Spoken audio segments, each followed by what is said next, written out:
everybody. Welcome to Whiskey Dads going live. First time we've Yes. gone live, so I'm not nervous at all. I'm not worried. You guys okay? Oh, absolutely. Oh yeah, Let's get totally. started, Right on. brother. Well, we're gonna get right into it. I just want to introduce the rest of my dads. Big ups. I'm gonna go up top to my man Matt. First, start off there, Matt Hollywood. Matt. Hey everybody, I'm Matt Carlson. I'm based in Los Angeles. I'm the brand ambassador for Uncle Nearest there. I'm also a dad. I have a 9-month-old daughter who is having dinner in her bedroom tonight, so that you don't hear her on this episode. Nice. Right. So, but you might hear her anyway. So You might. It's all good. What's up, Matt? Where you at, baby? Okay, so I am Mac Newell. I'm a brand ambassador out of Northern Virginia. We're actually all over Virginia. I have a 6-year-old and I have a 4-month-old now. I had to think about it. 4-month as of June 5th. So, yeah, I'm excited about it. Brand spanking new. All right. Yeah, And last right. but not least, my man Speedy coming to you live. Yes. Hi. Yeah, I'm Speedy. I'm out of Nashville, Tennessee, and I'm the market manager for Tennessee and Alabama. Again, I'm Nashville-based. I'm the proud father of an almost 16-year-old and a 13-year-old. Both Good girls. gracious. That's so whiskey. Oh, Yeah. That's yeah. whiskey. You're busy. You're very busy. We're praying for Right you, now, brother. today I'm broadcasting out of my wife's workshop. So you come over to my house, you go through my garage, and all my friends, without fail, every time, man, oh my God, you got the coolest stuff in there, right? No, it's not mine. It's my wife's.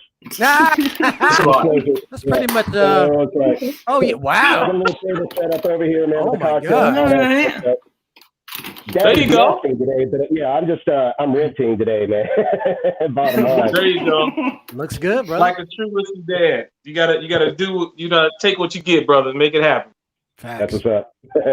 Well, first and foremost, we as whiskey dads, we always get on here and talk about all things, of course, Uncle Nearest, and sit back and talk and relax and give our opinions about what we got going on and talk. We have some good things to talk about today. As you can see, I'm kind of stumbling over my words, but I'm looking forward to this conversation. We've had this conversation a few times, and I think it's the perfect timing right now. And I always feel that you can talk about anything and everything and come together over some really good food, some delicious drink, and just an open mind and open heart. And I think this would be perfect right here because we got some real cool whiskey dads right here, and we have a lot of good stuff to talk about. And so I just want to take a second and start off too. I want to give us a quick moment of silence to kind of get our heads together, but also to give some respect and some love to those who have lost their lives in the past week and a half, over the past few months. Those Black lives lost, and take some time to just take a moment of silence and then get into it, fellas.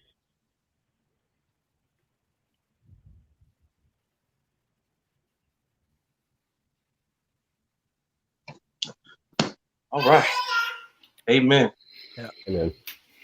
Amen. Thank you, man. I appreciate that. So tonight we're talking about the talk, and the talk is different. Kind of, I guess it depends on who you are, what your culture, your background, because the talk can mean a few different things. Like I guess between me and Mac, as Black fathers, the talk is you have to talk about sex with your kids, but then also too the talk is you're talking to them about you being Black and in this country, you being a young Black boy or a young Black girl, and knowing sometimes that people are going to treat you differently just because of the color of your skin, and that it's not fair, but it's real, and that first talk really sometimes sucks. So I would just say that, like, the contrast. I mean, we all got kids, and so my kids are 6, 10, and I got an older daughter who's 25. So I got 2 girls and 1 boy. And so the talk is a little bit different between the girls and the boy, of course. And so it's really about being smart, being cognizant, and paying attention to your surroundings, but also too feeling like you have to. The main mission when you have the talk in regards to being out there, and especially concerning police, the main mission when you talk to your kids is about get your behind home safe. You know what I'm saying? That's the main thing. You feel me on that one, Mac? Yo, absolutely, brother, definitely.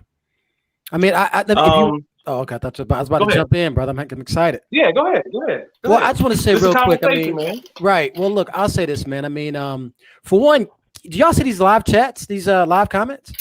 Yeah. I saw that. I got a feeling we're about to start blowing up. I think Sailor's on the microphone on watching the comments. I think.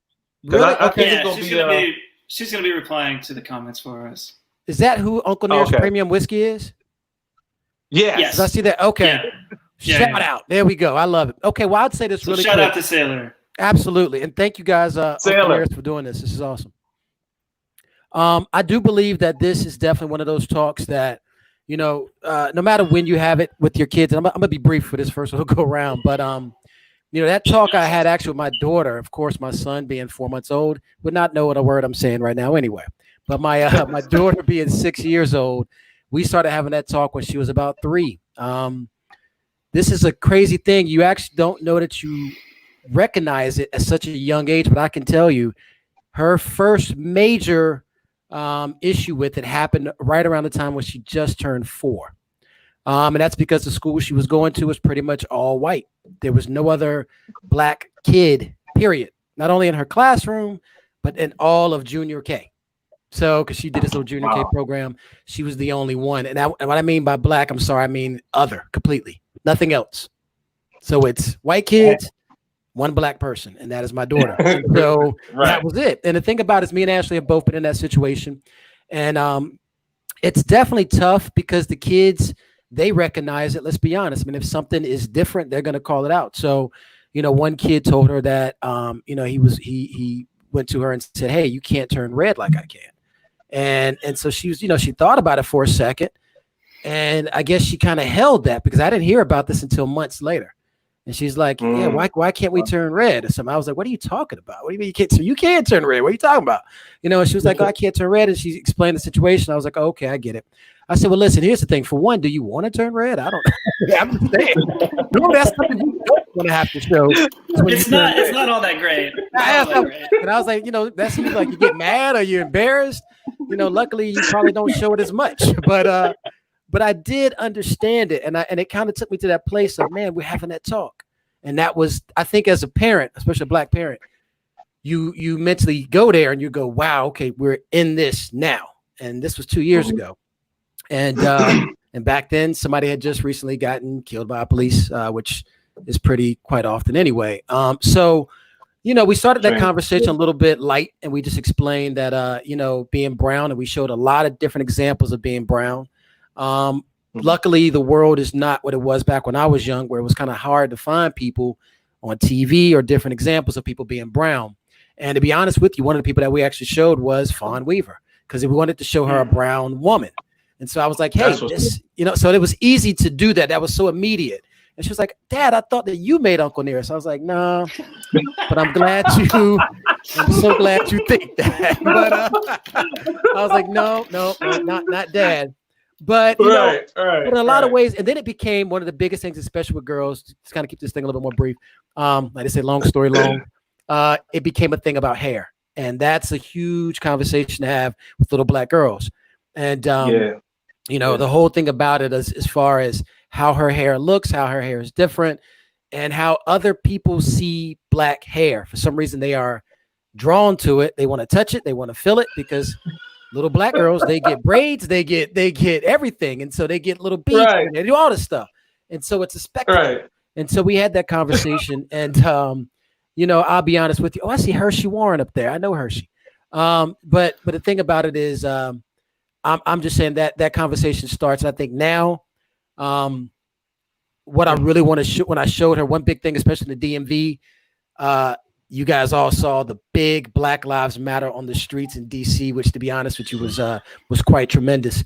And I think only because you see, especially you get the shot from space, but you see, and we'll talk more about that, I'm sure, because that was actually that's a lot in that one act. That's a lot. But I showed her that because we were gonna go. A lot of people we know actually went down there, and of course you get some people, hey, don't go. It's gonna be, you got to be safe. The people are worried. I'm like, man, listen, it's not what you see it is on TV. I mean, some of it is, some of it ain't. Most of these people are down there, all races, all genders, all religion, and they're just down there taking pictures. And it's like a day out. It's like a park. Everybody's out there, and they're wearing Black Lives Matter, and they're saying it. It's love. Don't be wrong. There's a lot of people down there with tension and all that kind of stuff. But I explained to her, and I showed her this, and I showed her how the world is responding to this. I'm talking about Lithuania, Berlin, Spain, places that you're just like, wow, this is crazy. And I want her to see the beauty in it, So, yeah, I took a long time to say when I first talked about it, but let me shut up now. All right. nah, you're absolutely good. You know what, Matt? I just realized that we got right into it, and I forgot the reason why we're here is for this beautiful cocktail that you have connections with, man. Please tell us about this wonderful cocktail that we're getting off with. Well, tell us where you are too, Jay. I think we skipped your introduction. Tell us a little bit about yourself. By the way, yes. I'm Jay Madison, market manager for Georgia. I'm here in ATL, peace up, A-Town down. There you go. Always representing. So that's me here, and I'm just locked into my living room. Got the kids locked upstairs. You may hear a holler or scream later on. Yeah, that's how it goes. My wife is. Yes, indeed. My wife is right here as always, making sure I'm good in case all heck breaks loose. So we ready to go, man. We ready to go. And I made me up a little quick cocktail, but I wanted to really talk about the one we got from your man up there. Yeah. So the cocktail we're featuring tonight is a cocktail called "The Change Is Gonna Come," which seems pretty fitting for our conversation tonight. It was actually created by a bartender here in Hollywood, in Los Angeles, back for Black History Month when Victoria, our master blender and the great-great-granddaughter of Nearest Green, was out here to celebrate with us and to talk to some folks. He's the bar lead at a bar called Everbar. His name is Saeed House, but his nickname is Hawk because if you follow him on Instagram, you'll see he has about a 2-foot mohawk. So if you want to check him out, it's amazing. His Instagram handle is Cocktails by Hawk, and he created this cocktail for us. I need to send him a message to figure out how does he sleep? How do you sleep with that? Well, I think he does it. I think that's a good point. I'm just kidding. Very occasionally he'll go out in public with it down now. So I think he must get it wet and so it's not all straight up. You have to ask him though. Yeah, I'm just scared. Down one joint, just lets it lay down. You know what I'm saying? Maybe that might be. So it's like in a ponytail almost. I think that'd be kind of anyway. Be kind of sassy. I think you can pull it off, Mac. I think you. I love great. it. It's dope. Yeah, that's what's underneath the hat, right? You already know. I got keep the love to you, man. Yeah. That's one hell of a cocktail right there too. Wait, one hell of a cocktail. He made it. Yeah, he created this cocktail. It's 1.5 ounces Uncle Nearest 1856. 0.75 ounces of sherry. So it's a Lustau Manzanilla sherry. This one right here, which is a little more obscure for cocktails, right? Brew Americano, 0.25 ounces, which is a bitter spirit from St. George, which is based in California. And then one of the fun ingredients is Puget creme de cacao. So there's a little bit of chocolate in this as well. And then the thing that makes this a little bit harder for the at-home bartender or seem intimidating, but it's really not, I promise, is that it uses 2 drops of a 20% saline solution. So I saw when he told me that, I was like, I can't make this at home. What does that mean, right? Just go grab some Visine, right, bro? Can you just get some Visine? So would that mess you up if you drink that? I mean, I thought you could do that. Let's not. Yeah, okay. Let's not. Yeah. Got it. So all you need is salt and water, right? And what I would recommend is getting a simple kitchen scale if you have one, and put a mason jar on the scale. You're going to change it out so that scale then says 0, and then put 20 grams of salt and 80 grams of water to get to 100, and that's a 20% saline solution. You just shake it up, and there you have it. I have a fancy little eyedropper now that you can use, but to be honest, the first time I made it, we were in lockdown. Yeah, you can buy those on Amazon. They're pretty cheap. They make you look really fancy. But the first time I made it, we were locked in Los Angeles, and I'm a dad, so this is an eyedropper for vitamins. It comes in a hand. This is for infant vitamins, but you can do infant Tylenol, anything. If you have a clean one, and don't use it on your infant afterwards, obviously. Nice. But you can take that eyedropper, put it in here. Just put 2 drops of that into the cocktail. Then you're gonna add ice, stir, and then serve it up neat with a cherry. I love that. Oh, neat with a cherry. All right. A change gonna come though. This is up in a Nick and Nora glass. You can use a coupe. I think Speedy's got it in a coupe too. Look at Speedy.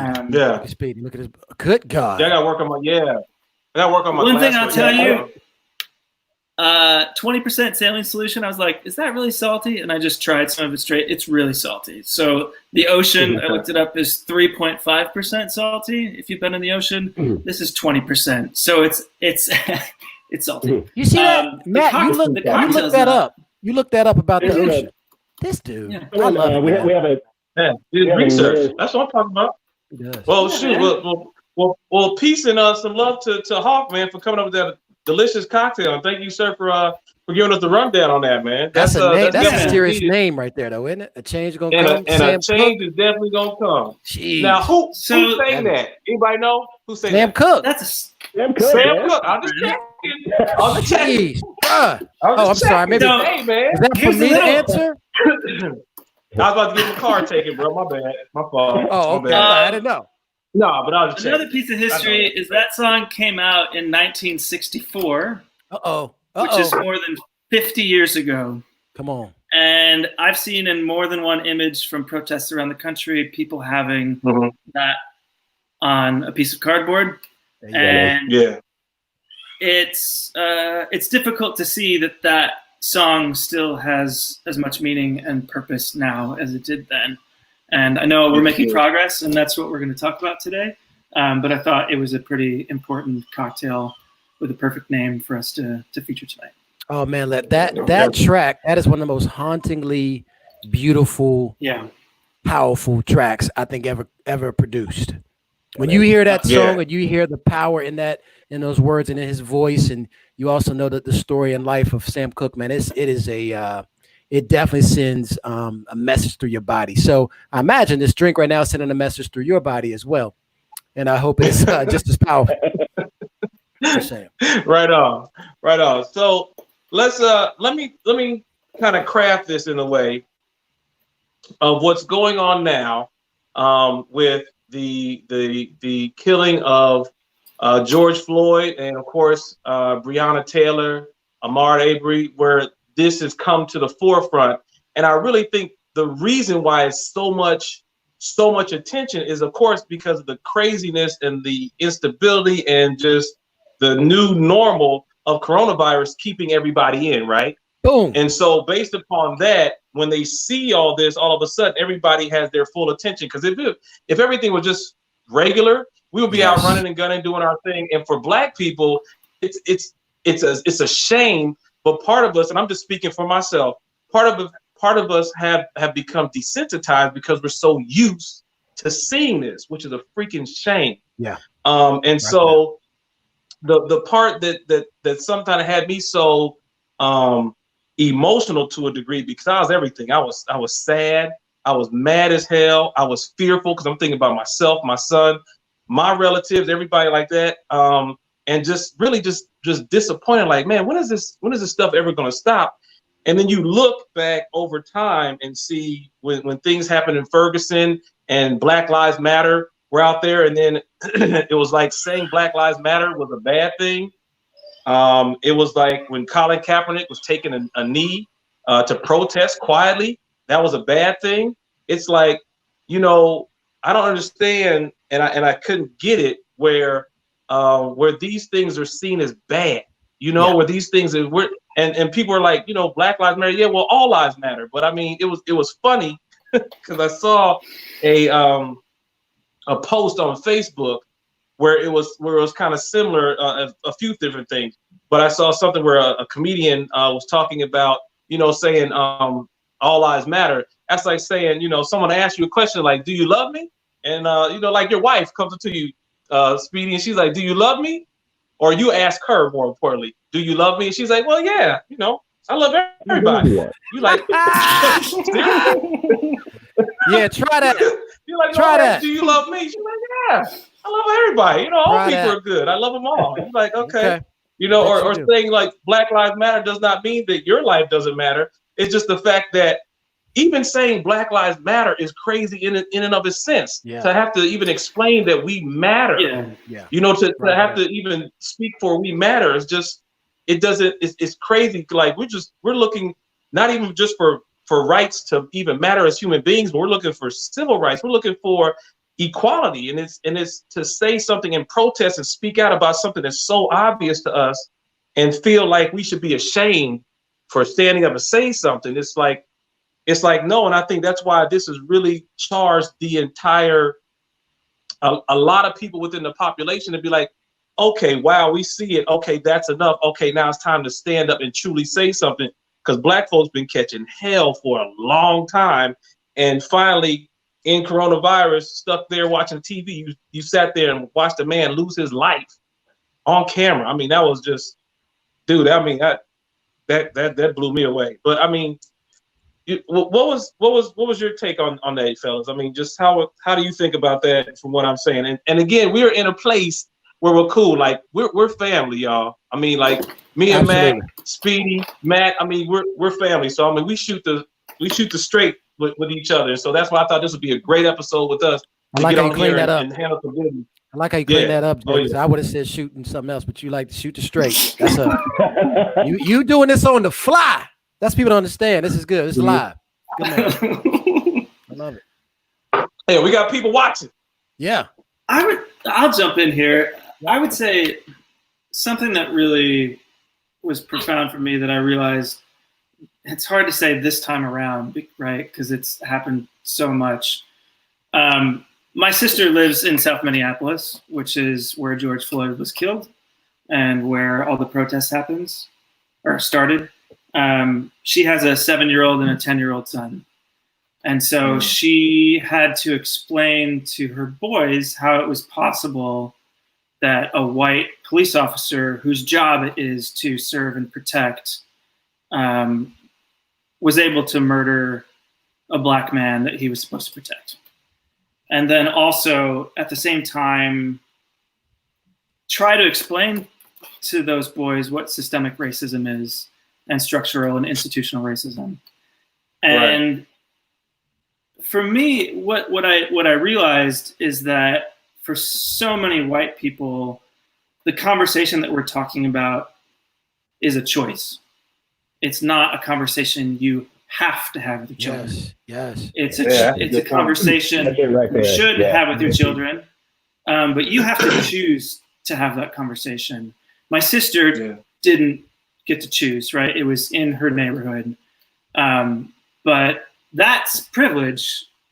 That's a privilege that you have, that you don't have to address those things. And I think we have to actively have those conversations with our family, with our friends, and seek social justice.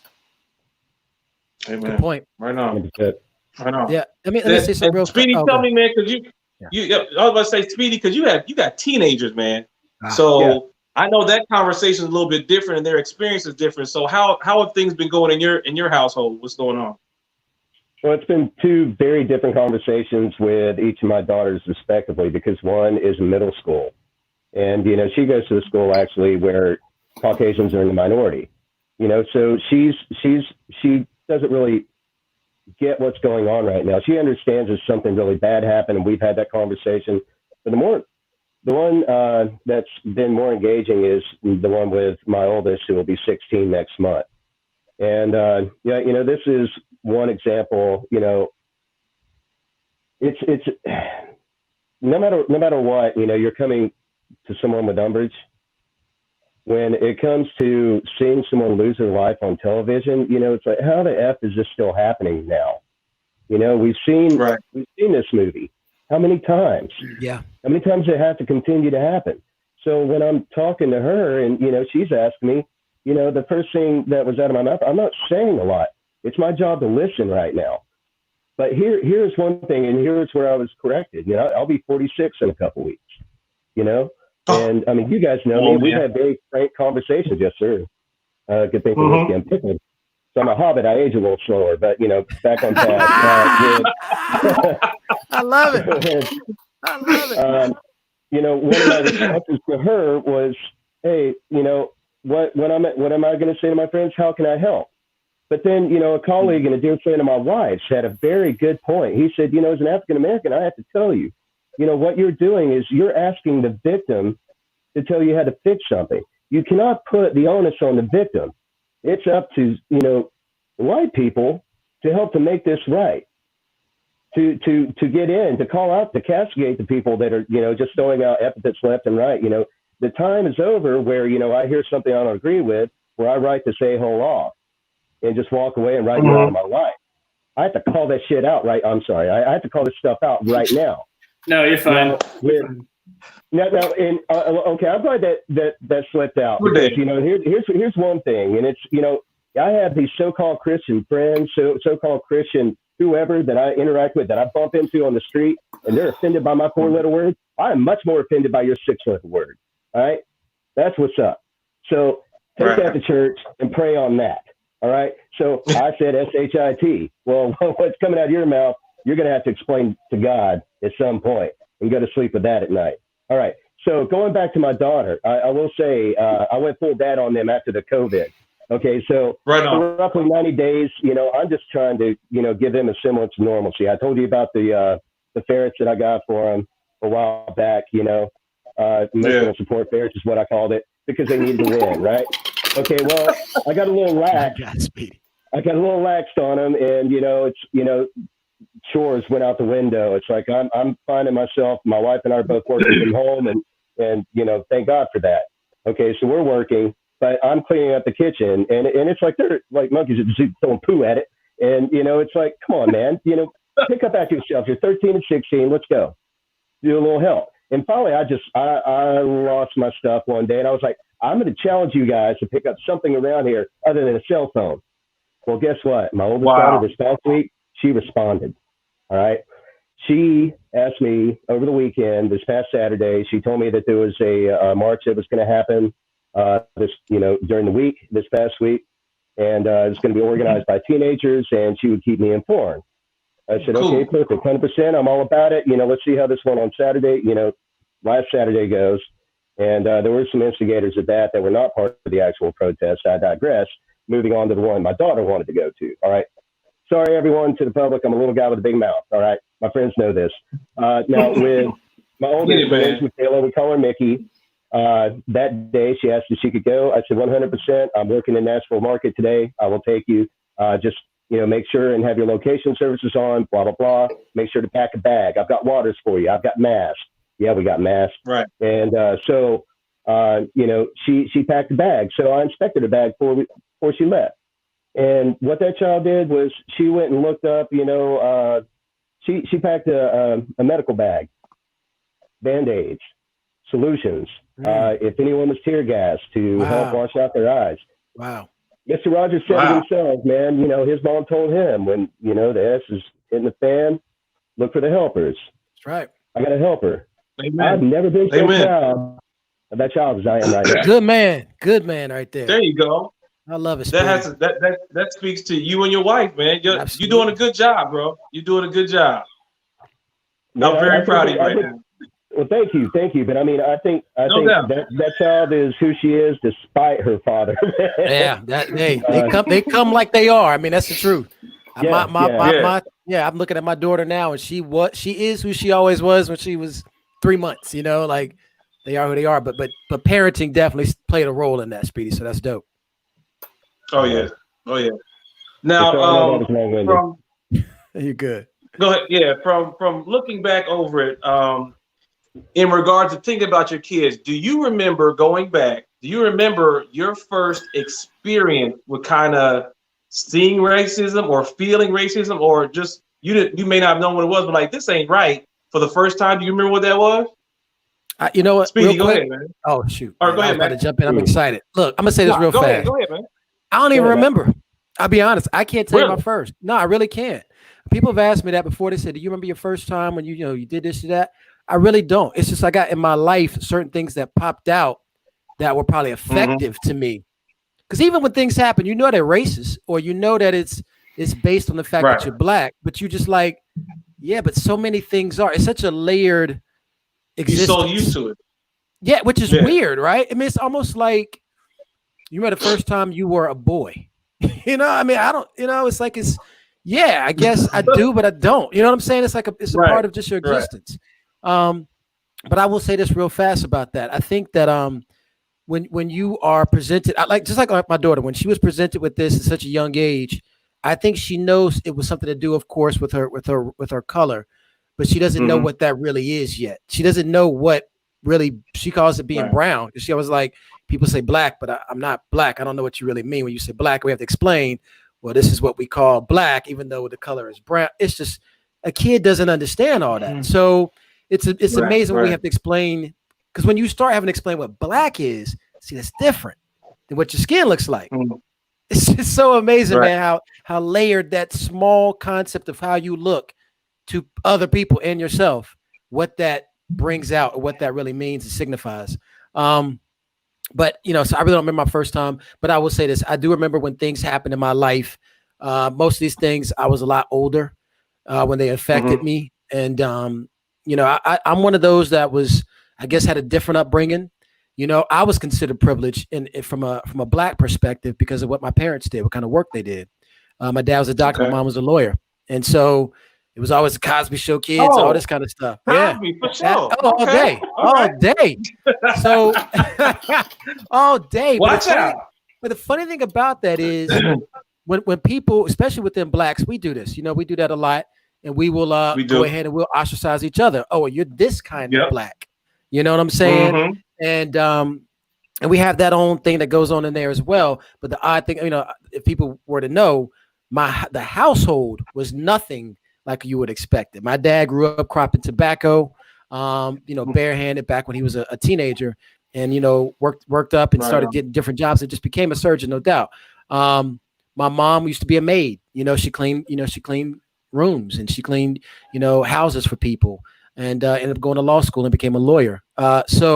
And I think that's another big part of the story of Black America as well.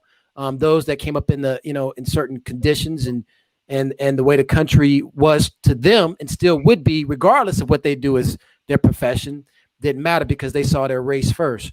I want to say something really quick. Right. This live comments is lit. These cats in Yeah. here are talking.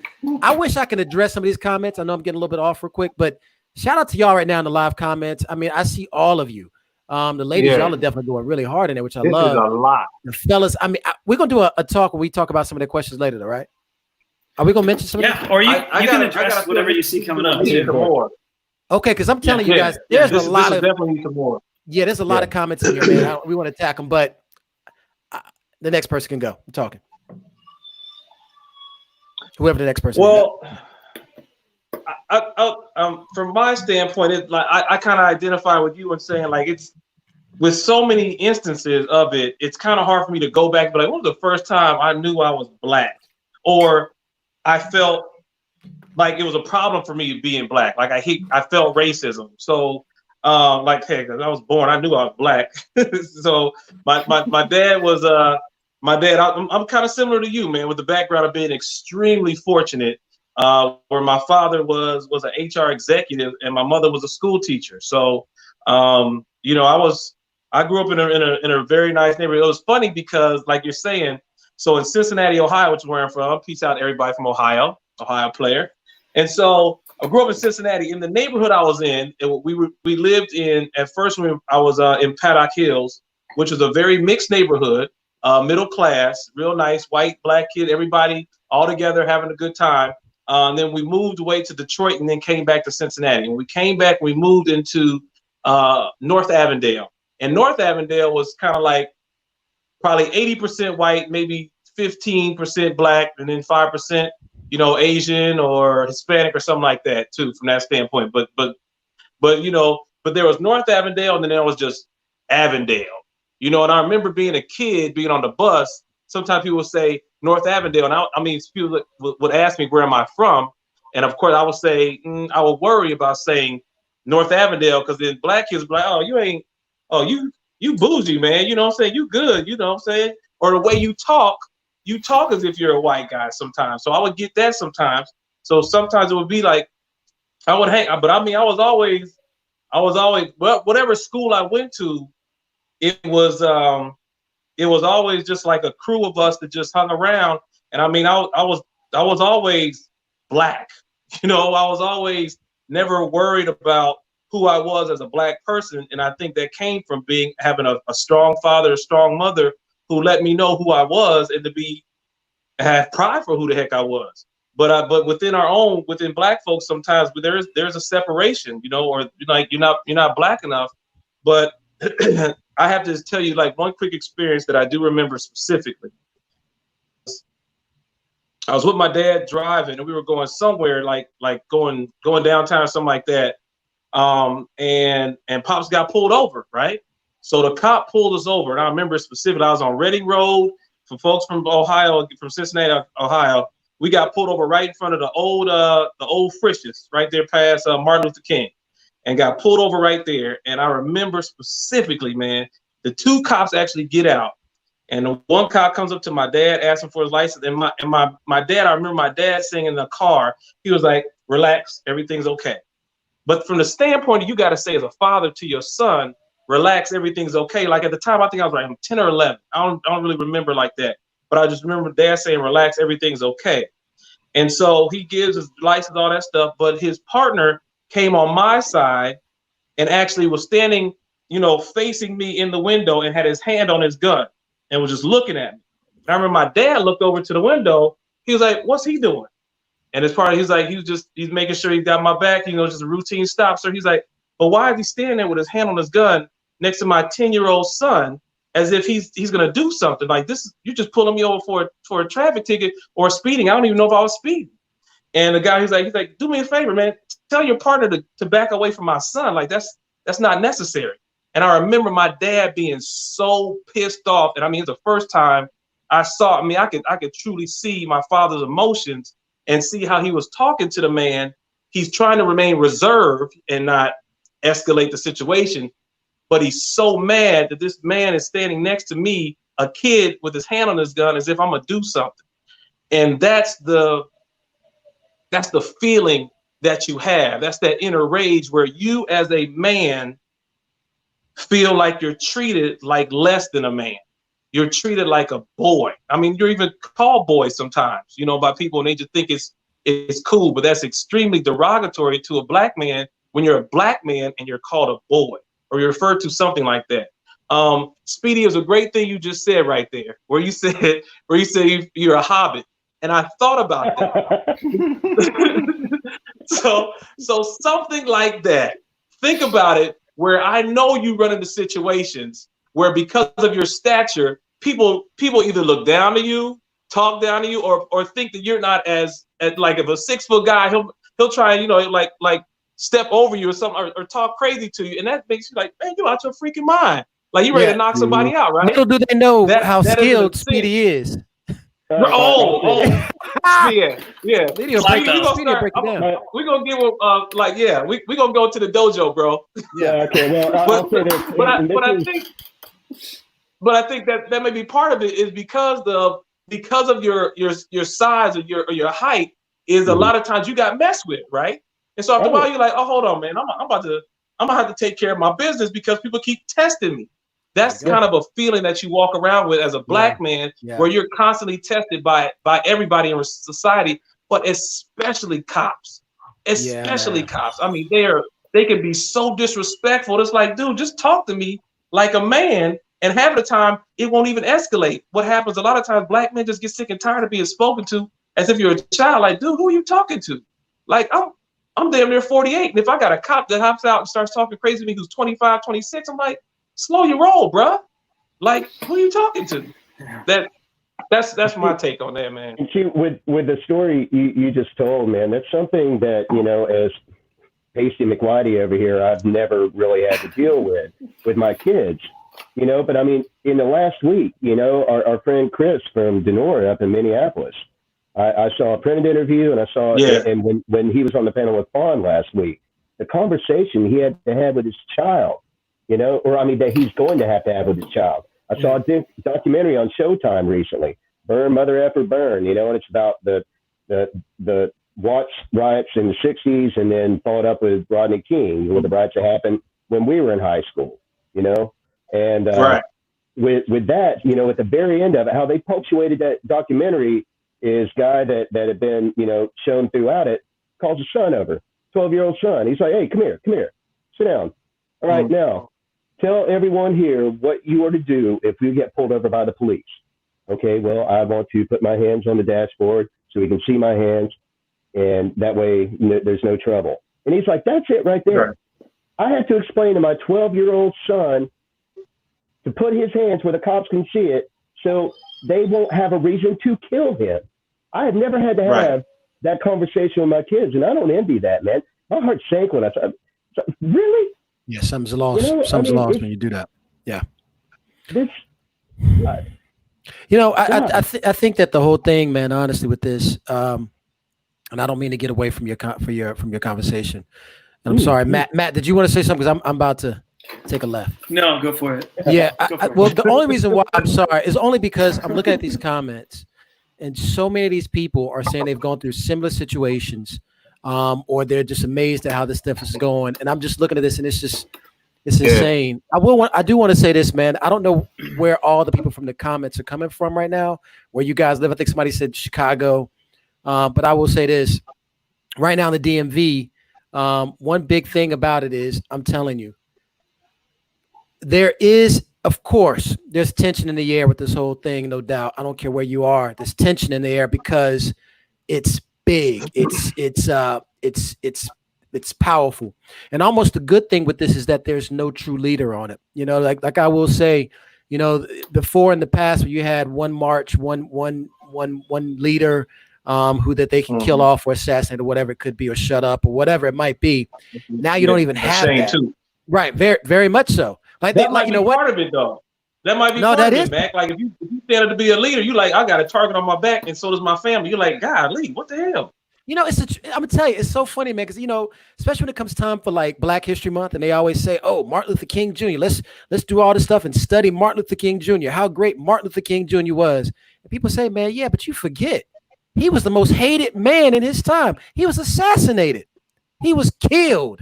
Oh, but he's the most respected figure to ever live for peaceful protest. This man led with Gandhi being peaceful and was killed, and they killed him. So that didn't work. So my whole thing about it now, what's crazy is, I think when you're seeing this movement, which has become a revolution since it's become global, this younger generation, technology, COVID,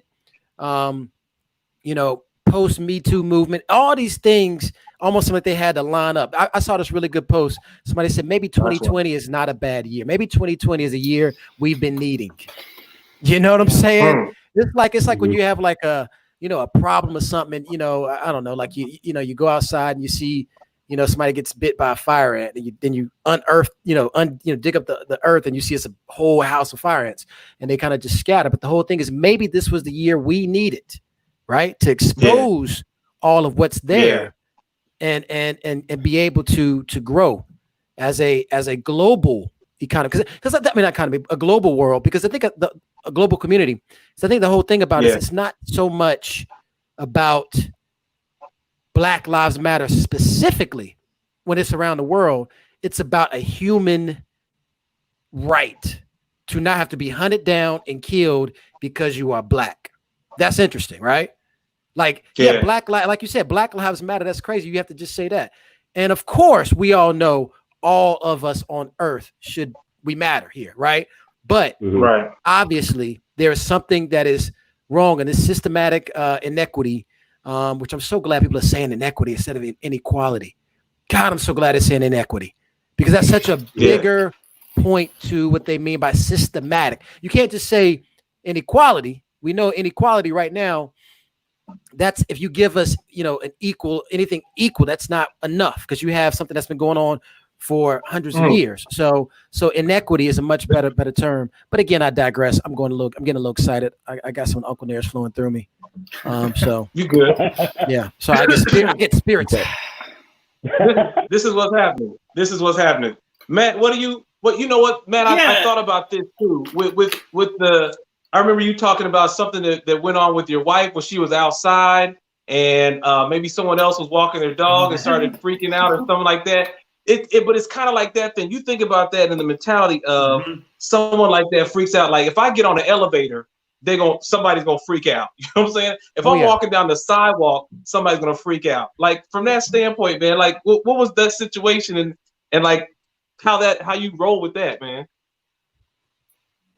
Yeah, I mean, it's such a different thing, and it's so hard to talk about, right? Like my wife was out. This is in COVID, during the time of COVID in Los Angeles, and she's out and on the sidewalk with another woman who's also white, who, my wife's walking the dog with the baby stroller so that I can do something else. So she's out there by herself. Or no, I don't think she had the baby with her. Anyway, but this woman starts to yell at her for being too close to her on the sidewalk, right? And it just escalated into this thing that was completely unnecessary. But it's a thing that as a white person, you're allowed to do. You're allowed to have that explosion of anger, right? Right. And I guess the thing that I want to take a moment to you get that. You get that, man. You're allowed to do that. You're allowed to do that. And I think what's important for Speedy and I to talk about is to talk to the white people who might be watching this. And look, I grew up on a dirt road in rural Michigan, right? There, like your school, Mac, for your daughter, there was maybe 2 or 3 Black students at my high school. And I think so much of the problem is that people don't have Black friends, don't understand what that experience is. So in their world, they see Obama elected president and they hear someone say we live in a post-racial America and they think it's over. They think it's done because they don't have that experience in their circle, right? They don't see the experience of their friends. I had to think a long time, Jay, to come up with an answer for your question of the first time that I saw racism, which is crazy, right? Like you guys are like, I can't remember not feeling that. Yeah. Because it happens through the lens of your African-American friends. Right. Right. I remember having graduated from college and have moved to New York City, and a friend of mine who had been at college with me, we would hang out, we'd go to a bar and have a drink. And at the end of the night, he would have me hail him a cab because he couldn't get one at 1 a.m. Hey, that's real. That's the thing that I remember, real. Right? Because I was headed to one neighborhood and he was headed to another neighborhood. And if he was raising his hand, cabs would go past. Yeah. So I would hail a cab and then he would get in. But I think one reason that things are changing now is partly, we all know this, is because of the phone that we have in our hands, right? And so people who live in all white communities, who live on the dirt roads that I grew up on, right? They see these things that to them weren't real because it didn't happen to them, right? So immediately after it happens, everyone around the world sees George Floyd being murdered. You can't look away from it. You can't say that it's not happening. And so I think that's part of this groundswell. And for the white people watching, it's not enough just to say that you're not racist, because everybody is. And that's the difficult thing to say, right? That racism isn't binary. It's not like you are or you aren't. It's a spectrum. And we're all have preconceived notions about people who look different than us. And if you take away that, am I yes or no, and you say that everyone's racist, it takes away some of that shame. And it allows you to actually look at the things in yourself that are biased, right? And so to the white people watching, I would say the way that you can help and the way that you can change is to try to look at the world through the vantage point of someone who is different from you. Try to imagine what that experience is. Imagine what Mother's Day was like for Ahmaud Arbery's mother. I'm a runner. I can't imagine having that happen.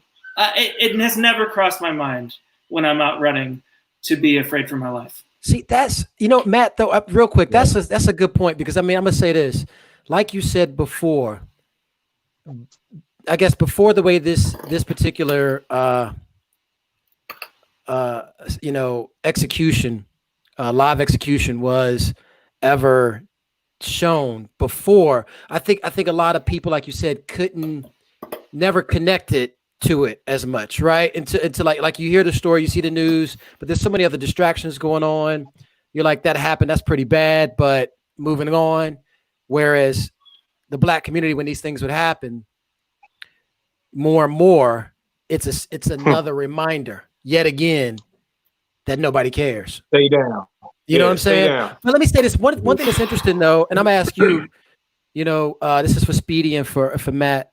When this happened, how many Black people sent you a text or contacted you or called you and said, "Man, I'm really sorry for what's going on"? Probably none. But I asked Jay, how many white people contacted you after this happened and said, "I'm really sorry for what's going on in our country"? Probably 20. Yeah, I got so many texts. It was a good number, yeah. Yeah, I mean, and I was just like, I get it.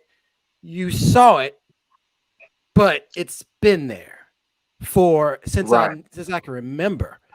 I mean, you remember seeing Rodney King. I mean, we all did.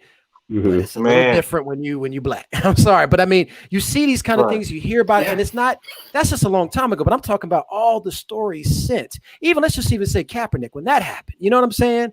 And all the things since. I mean, it's just like so it's interesting how this time the reaction was different. And again, like you said, COVID-19 helped. Finally, people were inside. It's a powder keg. It was a powder keg. There you go. Well, the fact it was, but the fact that people couldn't have other distractions. No distractions. You had a captive audience. Yeah, I mean, flat out. Yeah. Everybody's inside. Everybody's stuck. You're not worried about work as much. You're not worried about the kids as much. Everybody's right there. And for that to come on the news and just keep on coming on, and then when you just saw it, you were like, "Holy crap! Are you serious?" That's why it was truly it's so crazy that due to coronavirus is why we're going and seeing this right now. Because I would have no doubt that a month from now, if even that, this will blow over again. You know what I'm saying? Ahmaud Arbery, Breonna Taylor, all this stuff will blow over if it were not necessarily for COVID. I mean, it's crazy to think that, man. But I just see it as totally true. That, and I think also the fact that, to be honest, it's not a Black president. It's not ways that people can easily say. It's so many things. I'm being honest. If this happened during Obama's time, it would have been like, well, hey, you know what? You guys got the president. Relax, right? Or something like that. I'm just being honest. I mean, or things like that. So everything's cool. Yeah, everything's cool. So it had to be it had to be the perfect storm in a sense, right? And like my mom even said, maybe in some ways George Floyd was like the sacrificial lamb. I said, Mom, but how many you got to sacrifice for this to happen? I don't know about that part. I do know, I think that the world itself was a different kind of plugged into their phones, to their TVs, because they had nothing else really to do. And then it snowballed, right? You don't have, even though Black Lives Matter, I think is founded by 3 Black women. I believe that's right. I met Opal.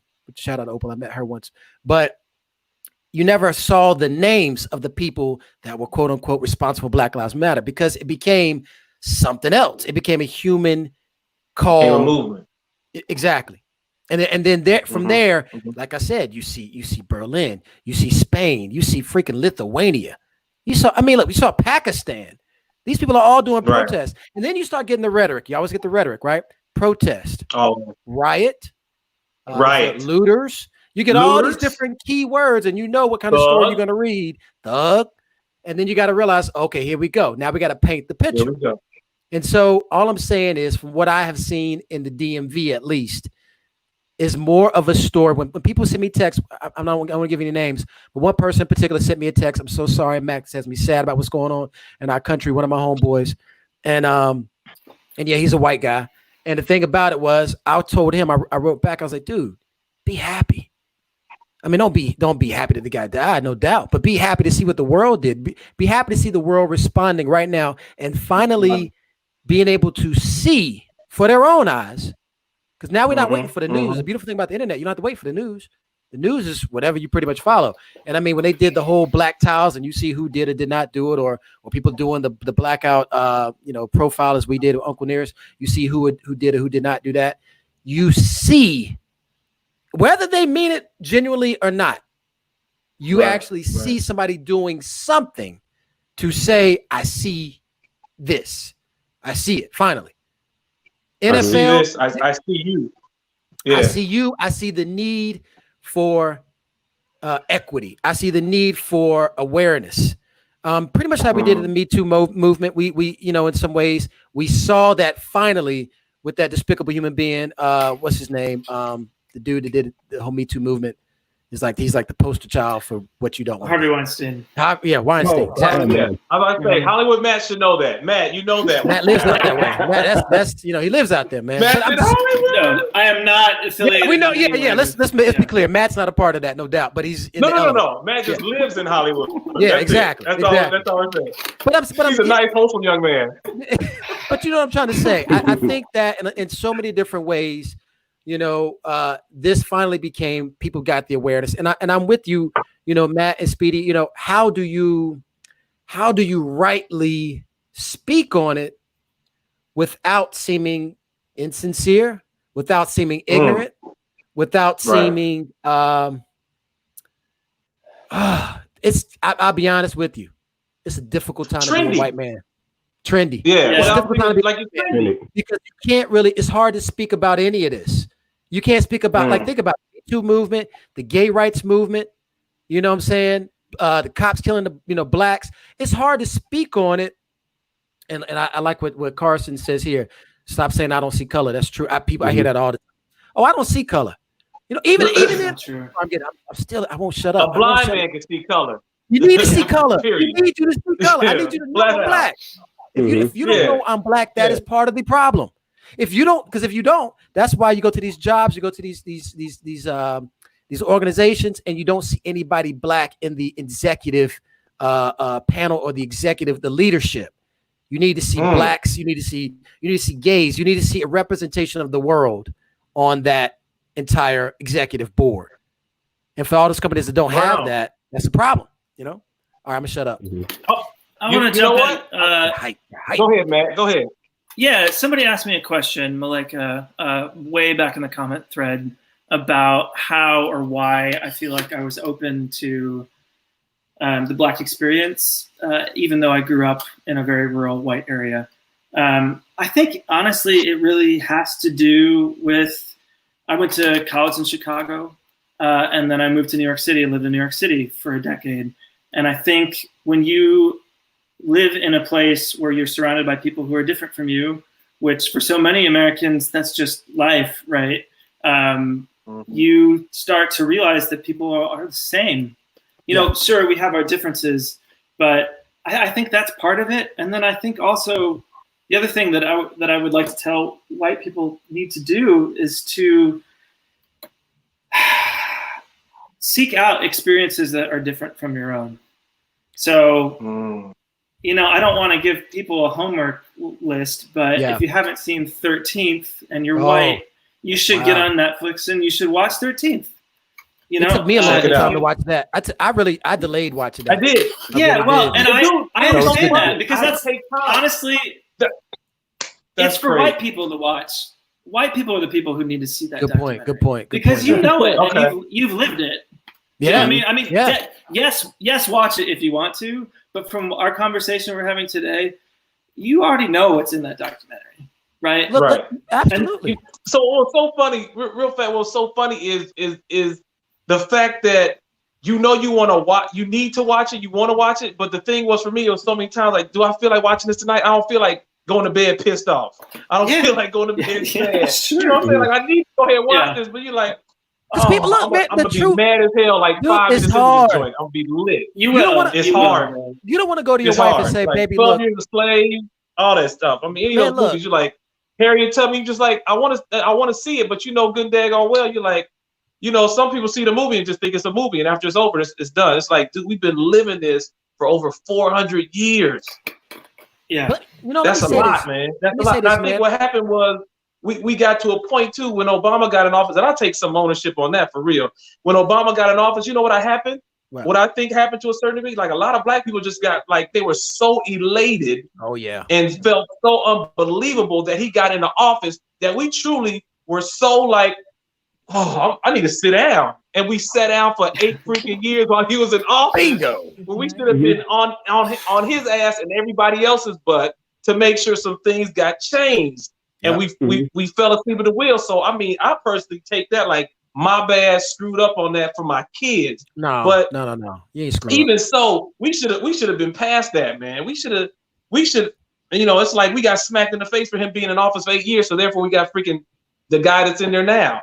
It's like that just didn't work out well at all. Speedy, you got something.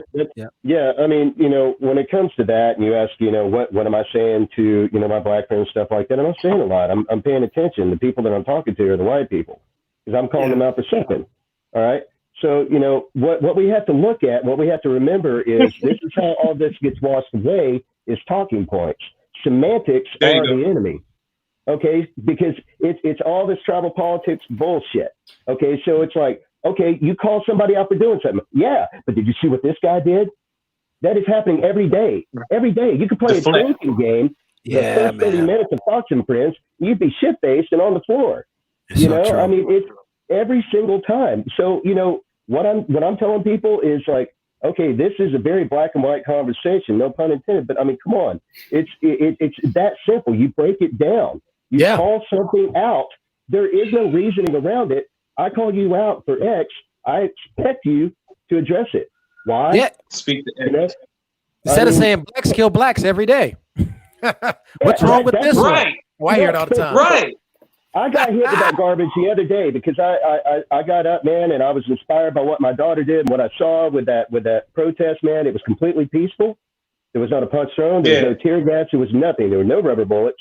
You know, it was nothing. They even forewent the curfew that night because it was such a beautiful evening. It was a beautiful afternoon, translated a beautiful evening, and I got up and I quoted a Whitney Houston song and I posted about those girls. That march was organized by young girls 16 and under. Okay. Wow. And it was supposed to be like 800 people tops, and they ended up being well over 10,000 people. Wow. So I changed my profile picture and I posted about that. You know, it's one thing to come after me and start posting about, you know, oh, okay, well, this is what did it for me for Black Lives Matter. Sit your white ass down. All right. You need to listen. Okay. So I didn't respond to him until he said something on the post, and it was the same thing, and it was a video of one isolated incident, but that's what happens every time. And so I let him know. I said, man, your comments are most unwelcome and unsolicited. Yeah. Okay.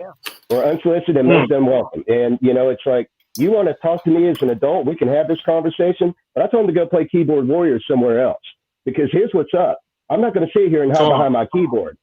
I know you feel like you're special, man. You have a key to your mom's garage, and it's like your own place. You can go as you please, but you know you're not going to hide behind your keyboard. You want to talk to me as an adult? We can have an adult conversation. There you go. Because make no mistake, I am a diplomat for peace, but sometimes you have to use full contact sign language for the hard of hearing. You know, so don't come to me with your typing. Good God. But that's it. I'll jump off my soapbox as far as that goes. But I'm so tired of talking points, because that's what happens is we just keep talking in a circle. Keep talking in a circle. We get worn out, and the same crap happens several years later. And like I said, when we started this, we've seen this movie before. But I'm not telling Mac and Jay, I'm not telling you guys anything. You've been dealing with this movie your entire life. You know. But look, the beautiful thing about this, Speedy, is you have two. Matt, you have two. We know this story. We all have done this dance, right? And the beautiful thing about this is that's why I said, you ever know people that have like such a bad like case of like, and I don't mean to be so mundane, but I have to kind of try to make this point. But people that have such a bad case of like cancer, or such a bad case of like tumors where they cannot remove them from the body or the host will die. Racism itself is such a fabric of American, the whole of America. It's practically built on it. You cannot remove racism. Okay. I'm being honest. You can't. The most you can do is try to build a community and a society that functions in a way that respects each other. But you can't be one that people always, love is great, but love, you can't, you just can't have that with everybody. You can't have love. You can have respect. Right. You can't have love. Right. So when Right. people say end racism, I think, it's beautiful. I get the passionate, conversation, the passionate talks people are doing. I saw that Raleigh, North Carolina did a big mural on their ground as well that says end racism now. I think that is great. That's something we should do. It's kind of like saying end hate now. We can't. Right. It's going to be racism. There's going to be prejudice. Like you said, we all have prejudice. I like one person said in here, we're not all racist. We're all prejudiced. He kind of, but I get his point. Mm-hmm. Which I like that. Makes sense. But I think that in a lot of ways we have to just be able to say, look, we're talking about just basic humanity. A lot like, the Native Americans here, whom, in this area, DMV, we still have the Redskins as our football league in DC, which is unreal. Crazy. We're talking about a simple thing such as just humanity. Yeah. Absolutely. So I'm saying you're right, Speedy, in saying that me and Jay have dealt this all of our life. We have, no doubt, from a certain perspective, but you have too. You have too, Matt. And the thing about it is, it's time for us to stop saying or turning that blind eye. It's the same thing. Look, same thing we say even like with gay or lesbian or transgender. We always like to say, well, that's their issue that they're fighting for. Man, that's our issue. That's everybody. We're here. We're at this place right now. So whether we want to keep making these be specific groups, that's this issue, that issue, whatever. Oh, if we say Black Lives Matter, we got to say that Asian lives matter. We got to say look, life matters. But if you out here slaughtering Black people, you better say Black Lives Matter. We got to make that be very, very much said and pointed out. And the fact that we're saying Black Lives Matter does not mean that we're saying that Asian lives don't matter or white lives don't matter. It's the fact that you can just be happy that you don't even have to freaking say Black Lives Matter. You ain't got to say it. You're fine. Have to say it. It's a shame that it has to be said. It's ridiculous. Man, I tell you what, and then to be ostracized for even saying it. It's like, are you serious? Like, I'm telling you, I'm simply not saying Black Lives Matter that, I'm trying to take over the world. It's like, dude, like, listen to me because I'm so tired of just stop killing us. Period. Stop killing us. I think what sometimes is the misconception too, what gets me, what I really had to think about it was a lot of times with the racism and with Black Lives Matters and Black Power and stuff like that, it is looked at or sometimes seen as a threat. Because I think in a lot of people's mind and those people in the powers that be, they think that, we have to kind of keep the races like this because of the fact that if we give Black people, if we start to give them all their rights and treat them as equals, then therefore they're going to seek revenge on us. I truly feel that sometimes. Like people think like Black folks are going to seek revenge.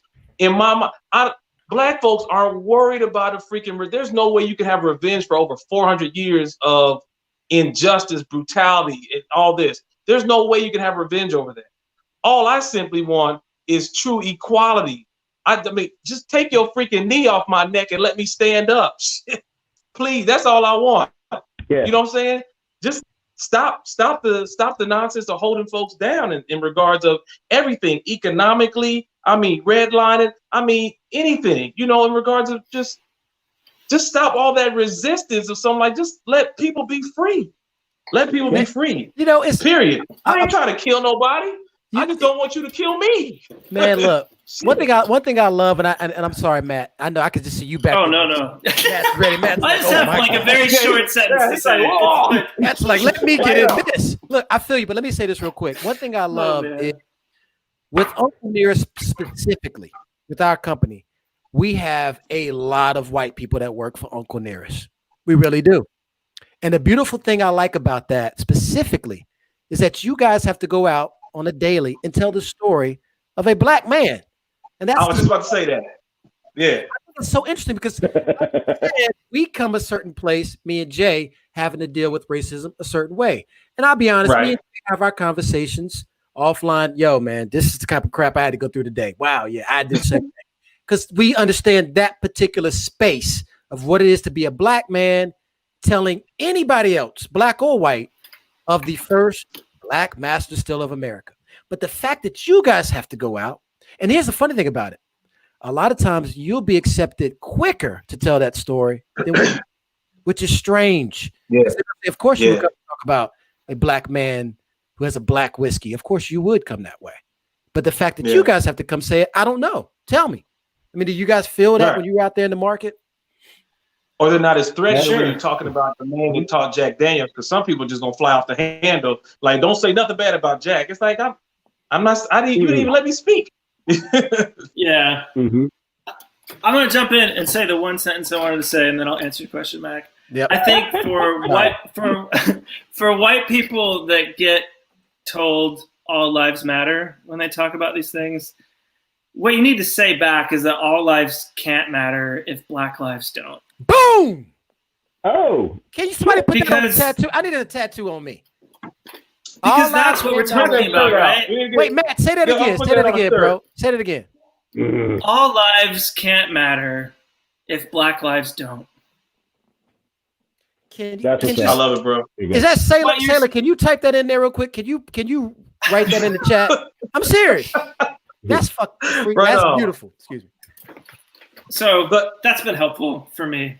But to address your question, Mac, it's unexpected, the response you get sometimes, right? Like, I have been in accounts where I did not expect it to go over well. So I cover Los Angeles, but I also cover a fair amount north of Los Angeles. And I went into, kind of a dive bar that was owned by a woman who'd been a cop. And she had custom sneakers on them that had in glitter that said Trump. And I might have told this to you guys before. And I sat down at the table and I was like, this is not gonna go well. Like, and I was wrong. Oh, I was wrong. Right. She brought in a case of each whiskey. She loved the story, and I did an event there the next week. Amazing. So, there's that part too where we can't always. We make assumptions about people. I know I do. Yeah. I did with her. Yeah. And they're not always true. They're often true, but they're not always true. That's our prejudice. Yeah. Yeah. And then there's the flip side of that. There is a little bit for me as a white guy when I go in and talk to an African-American bar lead or owner. There's a moment where they're like, why are you the guy that's telling the story? Ooh. Yeah. Speak on it. And that's tricky, because speak on it, Matt. It's true, right? Mm-hmm. Like, I understand that. I have to be very clear to them, in a sort of subtle way, bring up that the company is owned by an African-American couple, that, our workforce is, we have African-American people who work for the company. I am not. But that this story is so important that it moved me to want to be a part of it. So, you kind of have to navigate that. And I get that if they don't want to hear this story from me, that's totally valid.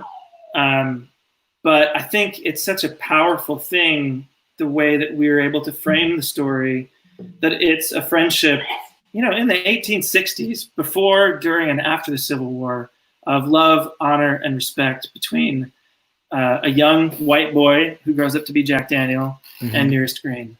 And that story moved me. I ran a whiskey bar for a long time.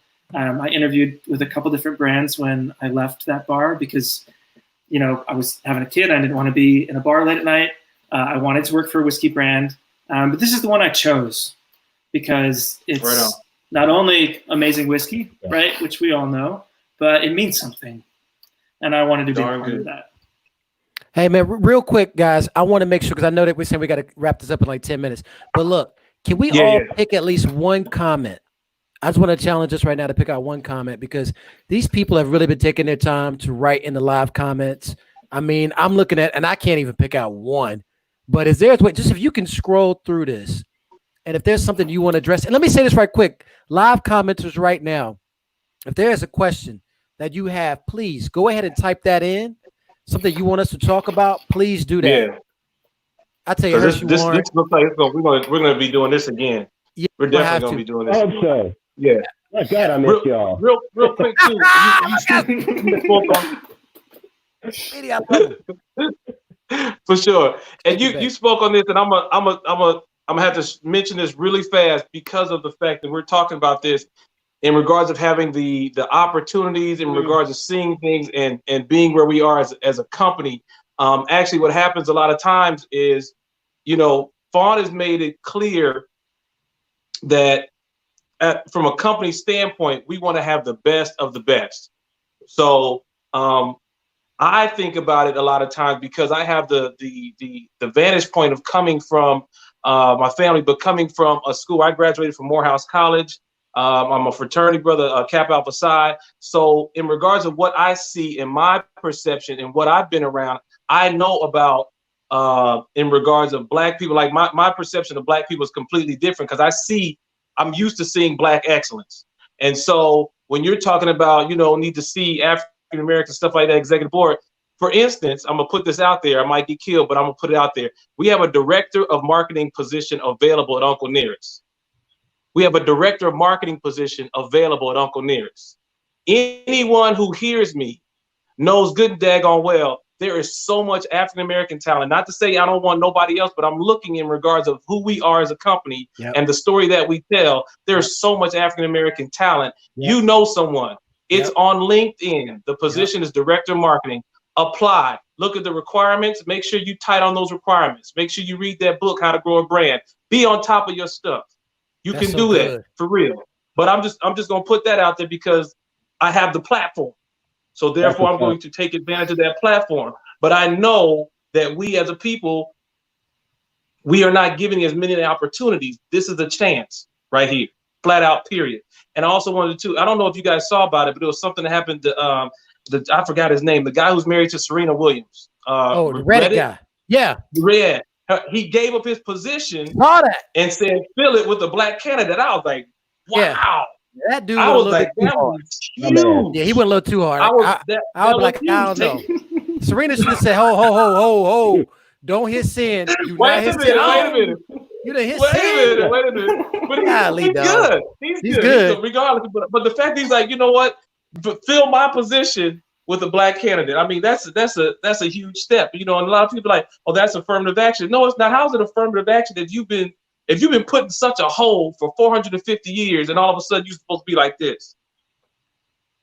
It ain't gonna happen. No. Hey, Jay, you got a question right there before we keep moving on. You got a question. You see it?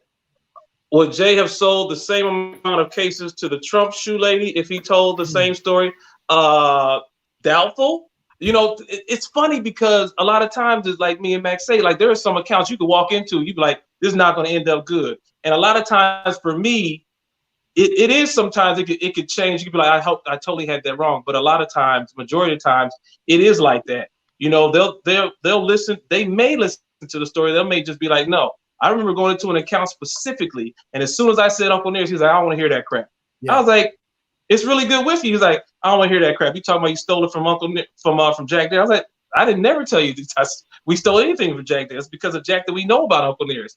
He was like, I don't want to hear it.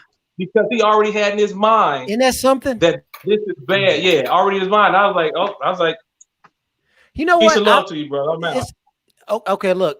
And if there's another question, just so you know real quick, please put it back up like you did this one, if you don't mind, Sailor. I know we're shouting you out on this. Yeah, I know we're going long, but this is working. Look, I'm gonna tell you. I hope you guys can still stay with us a little bit longer.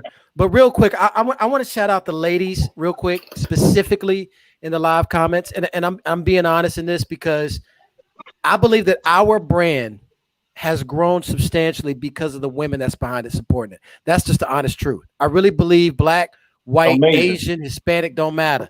I think the women have gotten behind this. For one, they do know this is a woman-owned brand. That's one thing I think that's a fact. They take that and they ride with it. The women's voice right now is so strong and so impactful. There you go, Victoria Butler, absolutely on the back of the bottle. But I think that right now, women, and you can see just in this live comments, between, and I'm shouting out all these ladies I can real quick. Hershey, I think it's Malika. I'm scrolling kind of quick, but I've been seeing you guys pop up. I think it's Michelle is in here somewhere. But the thing about it, honestly, is the ladies have taken this and put same thing as Black Lives Matter, founded by 3 Black women. The women behind this thing gives it legs, makes it move, something about it. Y'all's power within this brand, y'all's voice within everything. Please continue. And I will say this, honestly. Backbone. The backbone. Matt, yeah, for sure. Absolutely. I couldn't do none of this that I'm doing right now if I didn't have my woman with me. You would be a dad. Not at all. Cheers you would be a whiskey dad without your woman, no doubt. Cheers, man. Not at all. Well, was there anything else that we wanted to get to in closing at this point in time? Because we have had one heck of a conversation. It was so funny. I remember looking up here, and we were at 23 minutes, and I was like, "Ooh, we're gonna be able to make it through this thing in 45 minutes." I mean, seriously, bro. I look, man. I had notes and everything ready. Oh, there you go. I had notes and everything ready and all that. I got note cards. Conversation going. Right. I got note cards taped so I don't say it wrong. Dude, wait a minute. I feel like y'all just found it. Go ahead. Like now I just found out y'all are cheating on tests. I'd have had no note. You know what I'm saying? It's like now all of a sudden I found everybody was taking the daggone what was the drug? Adderall. And all of a sudden you're like, wait a minute, y'all doing that taking tests? Man. I didn't even know. Right. Man, I mean, all day. We've been, me and my wife's been having conversations. I've been writing around notes. I've been, talking to people, stuff like that. So today I was just like, I knew the impact or thought about the impact that this show would have tonight. And so from that standpoint, I was like, I want us to hit it, man. I really want us to, and I think we did a decent job at hitting it tonight. And of course, we started the conversation, which is so freaking important because a lot of times people don't even freaking start the conversation. They're like, no, I don't want to, no, or they try and avoid it. Period, because it's uncomfortable. I get it. It's not comfortable for me to sit up here and talk about stuff. I mean, hell, when me talking about the story about my dad, I almost started freaking crying because I mean, it pissed me off so much to see my dad emotional. But some things you have to talk about. You got to get out there in order to start the ball rolling. We ain't gonna get none of this stuff fixed. The emasculation of the Black man. Keep ourselves silent. And I mean, we sit down, like I said, over some good food, over some great freaking whiskey. We could talk about any and everything. We could solve that stuff right here. So, gentlemen, I'm very, very happy and pleased, and I appreciate you all being open, being honest. Our principle is radical transparency. We had some radical transparency on this this conversation. Speedy, man, I freaking love you like a brother, bro. Like straight up, you are hardcore. We will go to war together. Matt, I can't wait to get out to Cali so we can kick it out there and have a good time and love hanging out with baby Jenny. I'm telling y'all, you got one of the cutest baby girls. Her cheeks are so freaking huge. I know. Hold on, wait. And Mac, you already know, man. No doubt. Wait, Jay, like 4 flat tires, baby. Absolutely, Jay. Don't close it out yet. Can we all just do one saying? Can we just do one thing Go before ahead, you leave? Go ahead. All right, I want to say, look, I want to make one more point because we have this platform right now, and I want to use it. And I'll be honest, real quick, while it's on my brain, Bungie. Just real quick, this is so not connected to what I was about to say. Bungie, they make video games. I'm a video gamer. I'm a gamer. I was like, I don't even know what that is. I'm sorry. Just check this out. Right. I play this game called Destiny 2. I just want to say this. Destiny 2. When I was going through looking all on Instagram and seeing who made a comment, out of everybody, you see all these different big companies doing it, all this kind of stuff. But Bungie did. Bungie is a smaller company that makes video games. That's it. They make one video game that I particularly love. But I love how they ended their comment. They said, we have a platform and we plan to use it. Black Lives Matter. Loved it. After they said a whole bunch of other stuff. My whole point, though, I was going to make had nothing to do with that. But I wanted to make shout out Bungie because I love the company. I do want to say this real quick. I want to talk about 2 things real fast. Fear and anger. Okay? I hear a lot of comments out there about this is going to strike a civil war. You hear that all the time. This is going to create a civil war. Go get your guns. This is Virginia where I live in. Get your guns. And I'm going to tell you guys this. if you are sitting back focusing on the Civil War, this is the beginning of a race war. It's like, I'm telling you, you're so far wrong. You're very much going the wrong direction. I'm gonna tell you why. Yes, there are a lot of people that are gonna feel that way. There are a lot of people I believe that may even come back with a lot of vicious violence or something like that. Maybe they may respond that way because they're confused, because they're fearful. And I understand that. I get how fear can make you drive you to do something irrational. Mm-hmm. For what I have seen, what I've been around, the people that I know, I'm trying to tell you, the thing that's making this and pushing this thing is a respect on just human life. The anger that's there, it's there. It's been there. So the thing about it is, from that side of things, it's been there. The fear, it's been there. This is nothing new. The fact that it's being put out there, there's more passionate people talking about it, and more passionate people do passionate things, and they don't think about it. I get it. But I'm trying to tell you, don't focus on the stories. And I'm saying this to my white friends as much as I'm saying this to my black friends, to my Asian friends, to whoever is connected, because it's not just a black-white thing. I'm telling y'all, this is a human thing. And I'm not saying it to make you feel better. It really is. I'm telling you, nobody. You think Pakistan and Lithuania and all these people, would be out here doing this if this was just a black-white issue? Sweden, I mean, it's probably about 2% black in Sweden. It's not that. Maybe less. For sure. Yeah, I'm in front of something. My family's from Sweden, if that gives you an idea. There you go. You know what I'm saying? I mean, so Carlson, saying, yeah. Oh, there you go. But I'm saying, don't people stop feeding into this rhetoric of fear or of anger. It's already been there. Okay, it's nothing new. So my point is, take this from a human perspective. All right. It didn't matter. Look, right now, if that man would have been any other race, we would have still said it was wrong. But it being the black race, no doubt, the sad thing about it is it's too common. We got to let this thing stop happening in too common ways. So racism itself, we need to deal with that. But at the same rate, we need Black lives to matter. And I'm very happy, and I applaud Uncle Nearest for being honestly one of the very few whiskey companies. Hell, y'all don't look through Instagram. You've seen what other whiskey companies said anything like this or put this kind of stuff out. You know what I'm saying? That's a big major thing. So I applaud Uncle Nearest for doing this.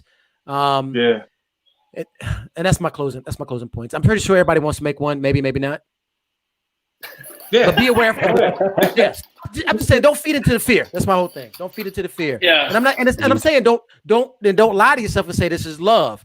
This is respect for being just human. Okay. Yeah. Don't even make this seem. And I'm gonna say this to whites real quick, particularly or Asians or Hispanics or non-blacks that are involved in this. We use the term ally a lot. This is the time to step up and be a hero, because the allies, I think, of the world are what's making this thing happen. This thing would not have legs without the allies. So you are very important right now. You're actually more important, to be honest, obviously, than the blacks. Absolutely. Because if that was the case, we would have made this. This would have happened a long time ago. Speedy, you want to say something? Long time ago. I'm just saying that's it right there, man. Allies, with the alliance. One thing that we have to do, that we have to make sure, and I had this conversation with my oldest because she's woke. Yep. I say you have to.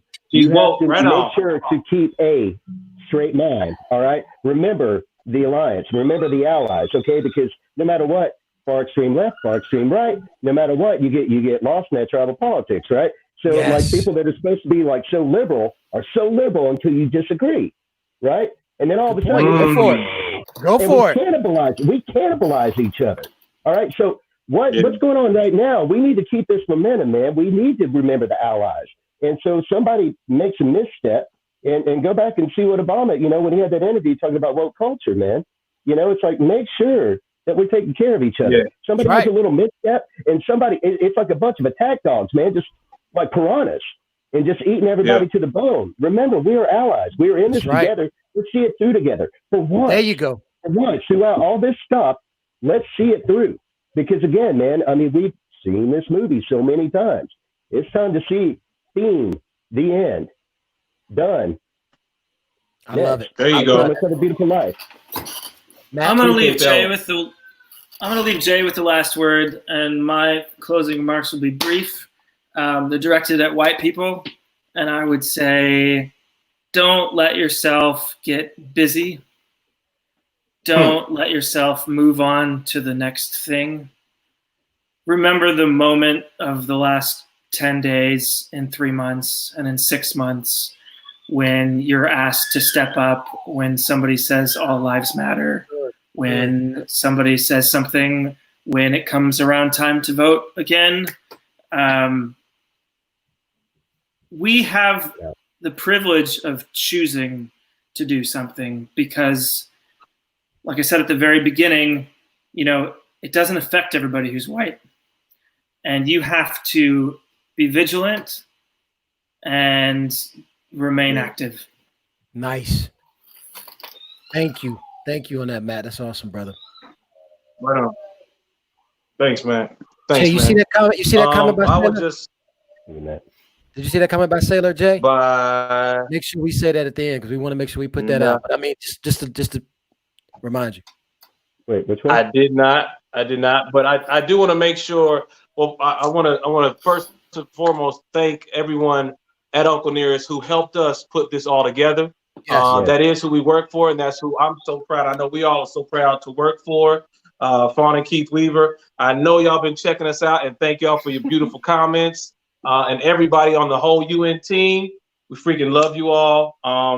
I just want to also thank all of our families who deal with us in what we do every single day. So I want to definitely give a shout out to my wife, to my children, to my manager, my daughter Jordan, who was giving her dad some pep talks today, and it helped me out in regard to my post, who's always there to look out for me. So I thank you so much, Jordan.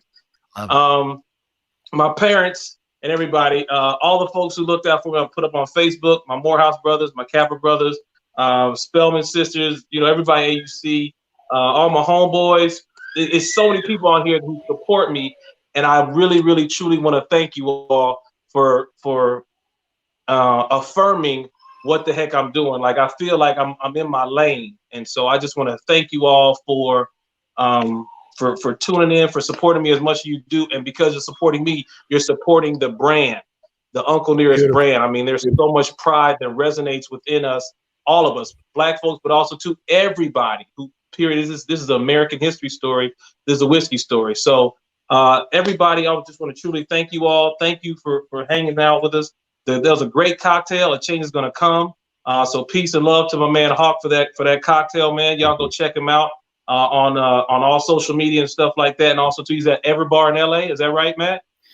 Yeah, they're still closed because they're in a hotel, and LA is still opening slowly. But when they reopen, go see him at Everbar. Yeah, it's in Hollywood. Right on. Right.